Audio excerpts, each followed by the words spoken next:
Hola, ¿qué tal? ¿Cómo están? Mi nombre es Sergio Labarrieta y estoy en el curso de branding.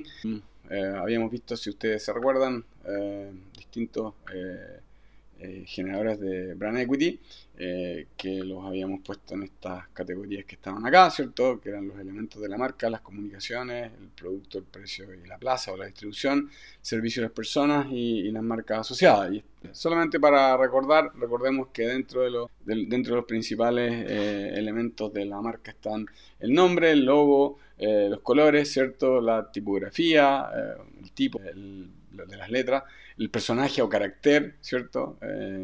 Los envases y el eslogan o a veces también denominado tagline. Y las cinco cosas más importantes eran estas que estaban acá: memorables, que significativo, protegible, adaptable y transferible, ¿cierto? Que son las características o los criterios más importantes que los distintos elementos de la marca debieran tratar de cumplir. Los dos más relevantes son los dos primeros, o sea que de alguna manera las marcas a través de sus elementos pueden ser reconocibles y recordables, ¿cierto? A eso se refiere con memorable, o sea, que la gente lo tenga en la memoria, que lo reconozca, que lo recuerde y que sea significativo, que proyecte o ayude a proyectar una cierta imagen, que contribuya a generar asociaciones y experiencias vinculadas a la marca. Adicionalmente a eso está el tema de que sea protegible legalmente, que uno lo pueda adaptar a distintas circunstancias y países eventualmente, a evolucionar y eventualmente a transferir a otros lados. Les comentaba el tema de los logos y la tipografía. Esto lo habíamos visto. Entonces, bueno, el primer punto es el tema de los logos.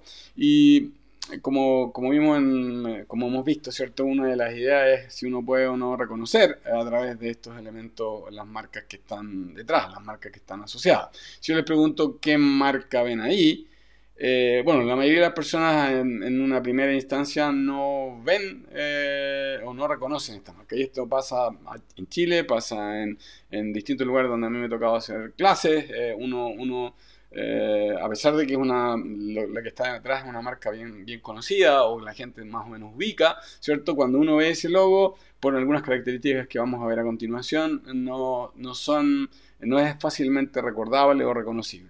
¿Ya? Reconocible sería el término correcto en este caso, ¿cierto? Que yo veo el logo y que lo reconozca, identifique en mi memoria y diga, este es el logo, esta imagen está vinculada a esta marca. Normalmente eso no sucede.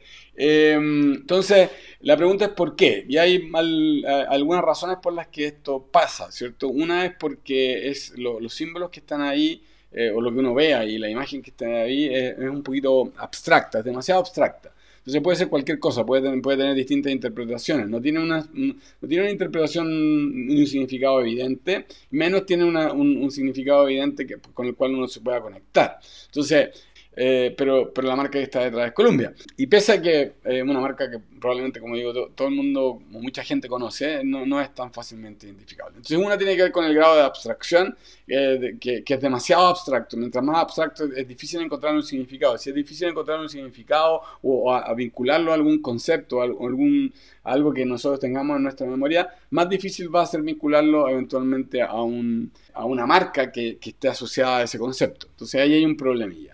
Otro problema es que el logo tal como está escrito impreso en el color negro. Y eso les pasa a casi todas las marcas que utilizan el negro o el blanco como colores corporativos y que no tienen un color distintivo, ¿cierto? Si es que yo no tengo un color distintivo, o particularmente si es que yo represento mi marca con negro o con blanco, en este caso negro sobre fondo blanco, como muchas marcas usan ese mismo color, porque normalmente uno tiene que establecer, bueno, aparte de un color corporativo, ¿cierto? A veces uno utiliza un color, una versión en negro, una versión en blanco para tener aplicaciones cuando son, por ejemplo, monocolor o monocromática, en negro y en blanco, sobre todo, en blanco y negro, ¿ya?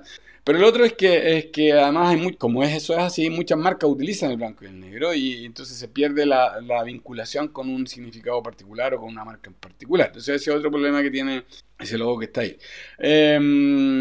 Vamos a compararlo, por ejemplo, con el que viene a continuación. Pero un segundo, ahí. Fíjense este otro.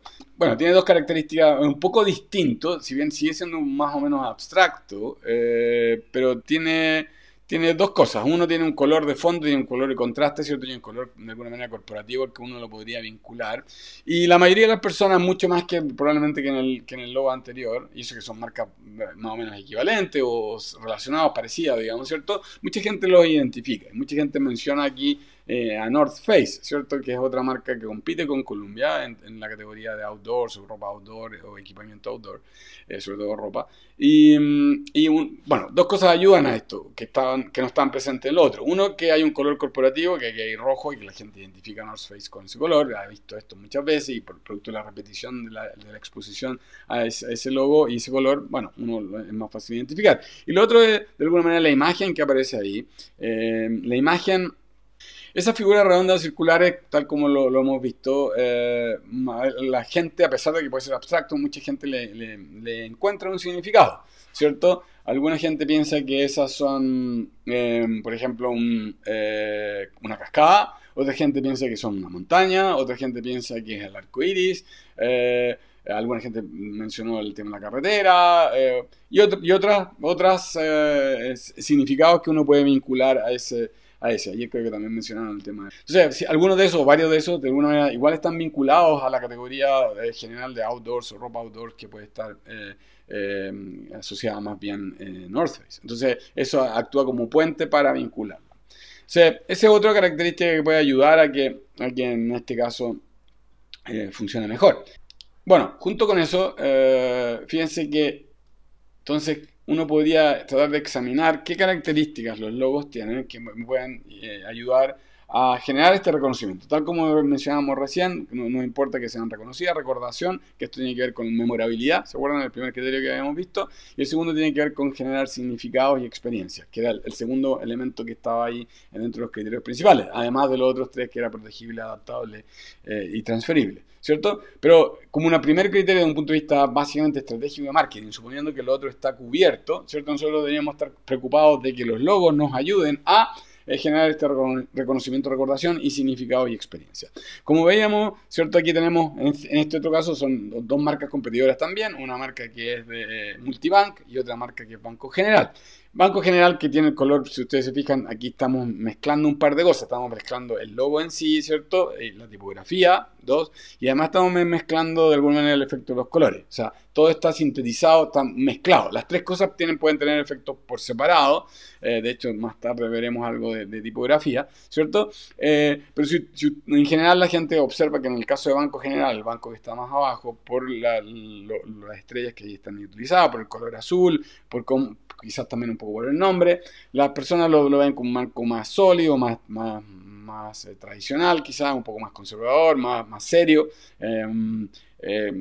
Cosas que de alguna manera igual son atributos o características que son importantes para un banco, así que eso no está mal. En cambio el banco de arriba, ¿cierto? A diferencia del Banco General, Multibank, quizás por los colores, quizás porque la tipografía en baja, quizás por estas como hojitas que aparecen ahí, es visto como un banco más fresco, un banco más actual, un banco más quizás espontáneo, más cercano, alguna gente incluso lo ve como más natural, ¿cierto? Ecológico, alguna gente podría decir, pero en general un banco más suelto, un banco más jovial, más actual. Ambos, si ustedes se fijan, son para la audiencia aquí en Chile, son bancos que probablemente ustedes no los conocen, en otros países quizás sí, en Centroamérica, ¿cierto? Estos son dos bancos panameños. Y probablemente esto que yo estoy diciendo es algo que para cualquier persona que no conozca estos bancos, el solo hecho de mirar, ¿cierto? Estar expuesto a estos elementos de la marca va a generar ese significado. Entonces, fíjense que además del que facilite o no facilite la recordación y el reconocimiento, uno deriva significado solamente de observar o mirar estos elementos y de las distintas elementos de la marca, en este caso el logo, y las cosas que lo componen, como el color, como algunas formas, como la tipografía que ésta tenga. Entonces, los elementos estéticos asociados en este caso, el logo, y así a otros elementos comunicacionales, van a afectar los significados y eso es una de las cosas que uno debiera evaluar. Bueno, a mí personalmente me tocó participar un poco en la evaluación final del cambio logo de arriba. Multibank, que es un banco que estaba cambiando su nombre y de hecho quería cambiar su imagen corporativa en parte para, y su marca, digamos, para llegar un poco más a sus clientes, diferenciarse de otras alternativas, refrescarse. De hecho, se acortó el banco y se le puso, y esta fue la propuesta que finalmente quedó. El Banco General, esa que aparece ahí, es el banco como más, voy a decir, clásico en Panamá, que se parece un poco al Banco de Chile acá en Chile.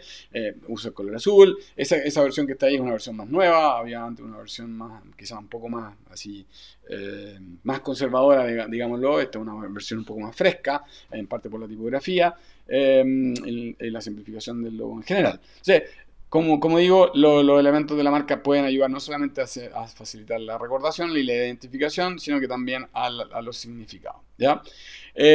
Algunos criterios generales, en base a lo que estábamos viendo anteriormente, se acuerdan con el ejemplo de Columbia y de North Face y lo que acabamos de ver. ¿Cuáles son recomendaciones que uno debería considerar para efectos de diseñar bien o rediseñar o modificar levemente un logo? Las 4 recomendaciones que aparecen ahí, ¿cierto? Mientras más natural me refiero a que corresponda a elementos que existen en la realidad. Podrían ser elementos inertes, o sea, podría ser un auto, podría ser eventualmente no sé, un edificio. Eso también igual en este contexto es concebido como natural, o sea que existe, ¿ya? Pero obviamente dentro de eso hay elementos que sean incluso más naturales de la naturaleza, por llamarlo así, seres vivos, o animales, personas, vegetales, ¿cierto? Esos van a ayudar a generar significado, porque existen en la realidad, naturalmente, pero si son además seres vivos, animalitos, plantas, árboles, personas, ¿cierto? Van a generar un mayor grado de afecto. Eso se ha demostrado en estudios en Estados Unidos y en otras partes. Nosotros hicimos una versión acá en Chile y encontramos similares resultados a los que obtuvieron en este caso en estudios fuera del país. Por lo tanto, uno podría decir que hay una cierta tendencia a eso. Repito, estos son guías, no es que todos los logos tengan que ser así, cierto que son guías, son de alguna manera que reflejan lo que se ha encontrado en investigaciones previas. Lo otro es que los logos que tengan mayor componentes redondos, ¿cierto? Versus angulados, o sea, cuadrados, ¿cierto? Van a ser vistos como más orgánicos y van a generar, probablemente vinculado con lo natural que veíamos anteriormente, con la naturaleza, ¿cierto? Van a generar más afecto, ¿ya? Entonces, si uno coloca o usa elementos angulados, triangulares o rectos, de ángulos rectos, ¿cierto? Rayas, cuadrados, bloques, eso va a ser visto como quizás más abstracto, visto como menos orgánico y un poco más de distancia, un poco más de lejanía, ¿cierto? En cambio, lo que sea redondeado es más vinculado a la naturaleza, a lo cercano, a lo humano, a lo animal natural, ¿cierto? Y genera más afecto. Lo otro es el mediano grado de abstracción. Y un ejemplo de mediano grado de abstracción son esos ejemplos que aparecen arriba de Apple, ¿cierto? Obviamente cuando uno ve eso ahí, uno reconoce una manzana, puede ver una manzana, pero obviamente sabe que no es una manzana real, sabe que es una conceptualización, digamos, es una abstracción de una manzana, pero la reconoce suficientemente. Eso se refiere con mediano grado de abstracción. Si yo pusiera ahí un cuadrado con una raya arriba, probablemente mucha gente diría que lo que es esto. Podría ser una vela o no sé, cualquier cosa. No sería fácilmente reconocible una manzana a través de un cuadrado con una raya. Sería demasiado abstracto. Y por otro lado, muy realista sería, por ejemplo, si yo en vez de utilizar esa manzana, que es la manzana de Apple, ¿cierto? Utilizar una foto de una manzana real. Si utilizara una foto de una manzana real, eso no tiene nada de abstracción, es muy concreto y real, ¿cierto? Entonces, el ideal es un punto en intermedio, ¿cierto? ¿Por qué? Porque eso como que tiene los dos beneficios, o permite dos beneficios principales. Uno, que la gente identifique algo y le asigne significado por ende, ¿cierto? Porque uno reconoce un objeto o algo que existe. Eso permite generar significado. Y por otro lado, como es particular, porque ese objeto en realidad esa manzana que estamos viendo ahí no existe, salvo para Apple, salvo la hemos visto en las tiendas de Apple, salvo la hemos visto en los productos de Apple, es más fácil la identificación y vincularla a una marca determinada. Es de alguna manera la manzana, porque sabemos que es una manzana, pues la podemos por lo menos identificar, pero además sabemos que es la manzana de Apple y que no hay otras que sean igual. Entonces cuando uno identifica o busca un punto intermedio, es más fácil tener significado y al mismo tiempo vincularse únicamente con la marca que uno quiere vincularse. El último punto que también ayuda a mejorar, ¿cierto? la aceptación y el efecto de los logos es que tenga repetición. La repetición de elementos, por ejemplo, en el caso del primer logo de Apple, ahí arriba a la izquierda, ¿cierto? Con todas estas rayitas de distinto color, es un elemento de repetición. Lo mismo que en Target, donde aparecen esos 3 circunferencias, también es un elemento de repetición. En el caso de Adidas, con las 3 franjas, es un elemento de repetición. En el caso de Audi, con las 4 aros de Audi, también es un elemento de repetición. Entonces, en general, se ha demostrado que la repetición de elementos ayuda a la recordación y a la vinculación y reconocimiento y la vinculación con la marca en particular. Entonces, bueno, allí tienen algunas recomendaciones que pueden ser utilizadas para evaluar, ¿cierto? En general, estos logos. Después, cuando veamos un poco comunicaciones, vamos a ver un framework, un marco conceptual complementario que nos va a poder, además, adicionar a un análisis de las bondades o no de ciertos logos, ¿ya? Bueno, una segunda característica que veíamos, ¿se acuerdan cuando veíamos el ejemplo de Multibank y Banco General? Era el tema de cuál es el efecto de las letras, voy a decir, ¿cierto? Entonces, ¿qué piensan de ese banco? Alguna gente dirá que es un poco simple, que le falta un elemento, le falta un logo, digamos, ¿cierto? Para hacerlo más atractivo, para hacerlo más entretenido, para que de alguna manera le otorgue significado. Alguna gente mencionó, bueno, si se llama Banco Prisma, podríamos poner, por ejemplo, un prisma. Es una opción, ¿cierto? Como para reforzar la idea del prisma, y además tiene una ventaja, que cuando yo vea ese isotipo, digamos, ¿cierto? La gente va a poder identificarlo sin tener que ver la palabra, que es otra ventaja de utilizar los logos, ¿sí? Pero bueno, para aislar el efecto de otras figuras, otras imágenes, de repente es preferible ver solamente el efecto que tiene la tipografía. Y veamos si tiene o no tiene algún efecto. O sea, alguna gente dirá frente a esto de Banco Prisma, dirá, bueno, sí, un banco aburrido, pero bueno, puede funcionar, se ve un poco conservador, más encima está en negro, fíjense que lo he hecho a propósito, lo he puesto en color negro para que no haya el efecto del color, y como dijimos anteriormente, el color negro es de alguna manera el más neutral para efecto de analizar este tipo de cosas, negro sobre blanco, ¿cierto? Entonces comparémoslo eso con, por ejemplo, esta otra opción, Banco Prisma, pero ahora con la misma tipografía, pero en una versión más, o sea, solamente en letras minúsculas. Alguna gente menciona que parece más pobre que el anterior, es un banco más sonso, más sin sabor, sin nada, digamos. Alguna gente ve frente a estas letras bajas, ¿cierto? Lo ve como menos serio, lo ve como menos confiable. Alguna gente podría interpretar en eso quizás un poco más juvenil, o un poco más original, o un poco más espontáneo, un poco más fresco, el que tenga estas letras en baja, digamos, o sea, en minúscula. Comparamos con esta otra.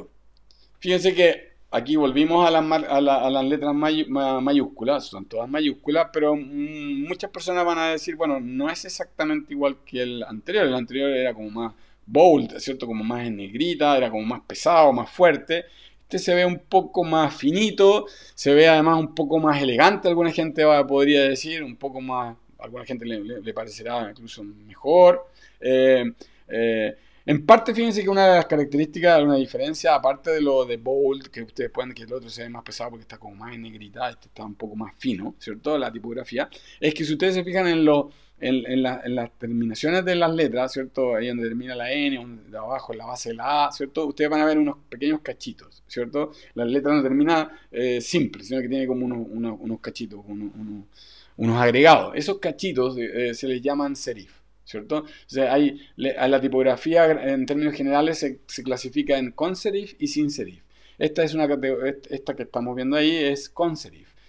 Otro ejemplo de con serif, de tipografía que tiene serif, ¿cierto? Es la típica Times New Roman que aparece en típico Word, ¿cierto? Cuando uno escribe, que es como el default, por lo menos el default que había antes. Ahora quizás uno puede también elegir Arial u otras parecidas a esa. Arial es una letra sin serif, ¿cierto? Que no tiene esos cachitos y hace que se vea más simple, o sea, alguna gente puede decir incluso más amigable. Esta es un poco más elegante y quizás un poquito más sofisticada, un poquito más distante para algunas personas, ¿cierto?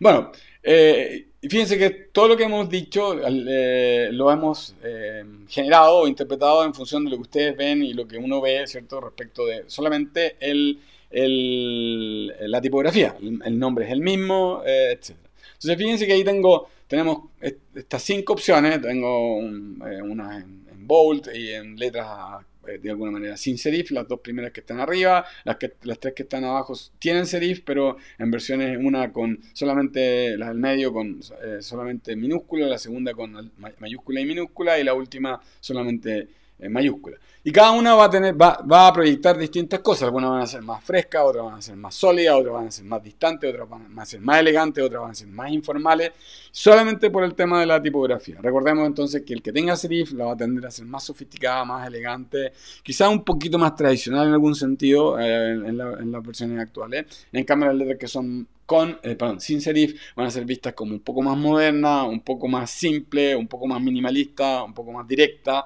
¿cierto?, que las otras.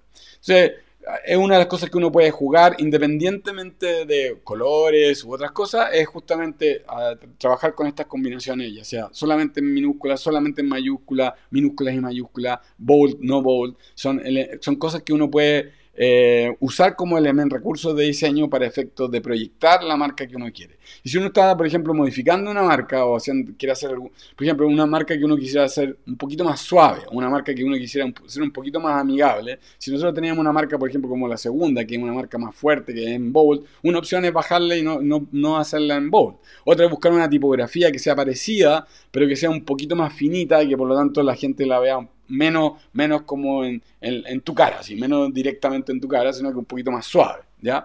Otra, si uno quisiera hacerlo más elegante, bueno, tendría la opción eventualmente de ponerle un serif o buscar una tipografía, por ejemplo, la tipografía óptima, es una tipografía que insinúa un serif, o sea que el cachito este que yo estoy mencionando es muy diminuto, está insinuado, digamos, entonces se ve moderna, pero se ve un poco más elegante que las letras rectas que ahí estamos viendo. Ese es otro elemento de la marca que es relevante. Fíjense que en algunas compañías se desarrollan tipografías específicas para la marca de una empresa, ¿ya?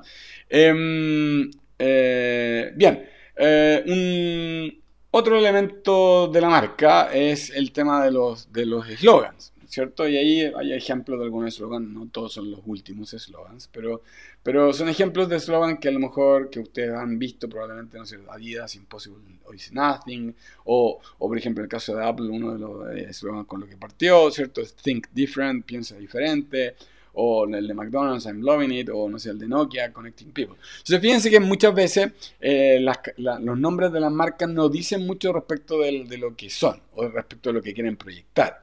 Entonces el eslogan es un elemento interesante que nos permite comunicar, en este caso verbalmente, porque utilizamos el lenguaje. Fíjense que en el caso de los logos y lo que veíamos anteriormente con la tipografía, es una comunicación estética, una comunicación desde el diseño, desde la imagen, ¿cierto? En este caso el eslogan es una comunicación desde el lenguaje, pero que permite de alguna manera explicar o complementar la marca. Por ejemplo, Nokia, si es que nadie supiera, supongamos alguien viniera y es primera vez que viene del planeta Tierra, digo, y es primera vez que una marca como Nokia, o no supo o no sabía que Nokia existía hace un tiempo atrás, ustedes a lo mejor muy jóvenes, entonces no lo conocía un niño, y tú le dices, bueno, Nokia Connecting People, bueno, por lo menos ese niño o esa persona que viene de otro lado, ¿cierto? Va a decir, bueno, es una marca que sirve para conectar, y ahí podría decir, bueno, comunicaciones, o transporte, o algo así. O sea, el tagline, en este caso el slogan, puede ayudar a describir, por ejemplo, la categoría de producto, un beneficio central que yo quiera detectar, la esencia de la marca que yo quiera proyectar. Fíjense que Adidas cuando dice Impossible is Nothing o Apple cuando dice Think Different, ¿cierto?